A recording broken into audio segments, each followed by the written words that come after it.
आजकल विवाह जो टूट जाते हैं या विवाह के अंदर जो लोग परेशान हो जाते हैं ना, इस चीज को मैंने थोड़ा सा स्टडी किया और कुछ चीजें मैंने निकाली। और वो चीजें ये निकाली कि आज से 30 या 40 साल पहले या 50 साल पहले जिस तरह का एक एनवायरनमेंट हमारे इंडिया के अंदर था, उसमें जो चीजें विवाह के बाद में बताई जाती थी, उन चीजों की क्यूरियोसिटी की वजह से हम उन चीजों को विवाह से पहले लेकर आने लगे, जिसकी वजह से विवाह की जो मान्यता थी वो अब कम होने लगी है। बड़े शहरों के अंदर अगर आप देखेंगे तो दिल्ली, मुंबई जैसे शहरों के अंदर एक्स्ट्रा मैरिटल अफेयर एक आम बात है। कोई भी ऐसे ऑफिस के अंदर आप चले जाइए जहां पर आपको ये केसेस ना देखने को मिल जाए। और इसके पीछे सबसे बड़े कारण है, वो मैं आप लोगों को बताता हूं। कहते हैं कि जब पहले के समय में विवाह किया जाता था तो कोई एक ब्राह्मण जो किसी एक कुल की सभी पूजाएं करता था, वो एक ब्राह्मण जब आप किसी भी बच्चे का शादी का समय आता था तो वो रिश्ता लेकर स्वयं ही किसी दूसरे ग्राम में जाकर सेम जो उनकी बिरादरी होती थी वहां पर रिश्ता बताता था, और ब्राह्मण के कहने मात्र से ही जो है विवाह वो कर दिया जाता था। लेकिन जैसे जैसे टाइम आगे बढ़ता गया, अब परिवार भी इन्वॉल्व होने लगे लड़का या लड़की के घर को देखने के लिए। समय के साथ साथ ये भी करना जरूरी था, लेकिन फिर जैसे और आगे समय बढ़ता गया तो अब लड़का और लड़की भी एक दूसरे को विवाह से पहले ही देख ले, इस चीज की भी अलाउनेंस आ गई।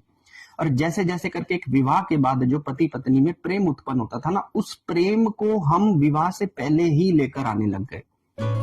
जो पति पत्नी का जोड़ा विवाह के बाद एक साथ रहने की जो क्यूरियोसिटी होती थी, जो शारीरिक संबंध बनाने की जो क्यूरियोसिटी होती थी, उस क्यूरियोसिटी को पाने के लिए विवाह से पहले ही लिव इन और विवाह से पहले ही शारीरिक संबंध बनाने जैसी चीजें को लेकर आ गए। और आज का मेरे ख्याल से कोई ऐसा युवा नहीं होगा जिसका विवाह से पहले ही कहीं ना कहीं कोई शारीरिक संबंध या अफेयर ना रहा हो, केवल 10% लोगों को छोड़कर।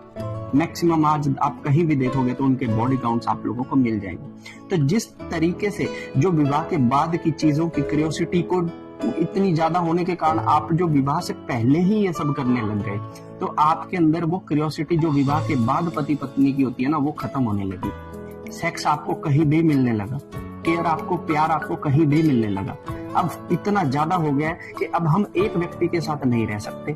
हम प्रेम विवाह करने के बाद भी उसके साथ डाइवोर्स की बात सोचते हैं, उसके साथ कलेश की बात सोचते हैं, क्योंकि हमने अलग अलग अलग अलग जगह पर ये सारी चीजें करके अपने आप को एंटरटेन कर लिया। अब जो क्यूरियोसिटी एक विवाह की थी वो तो अब रही नहीं, तो रहा क्या?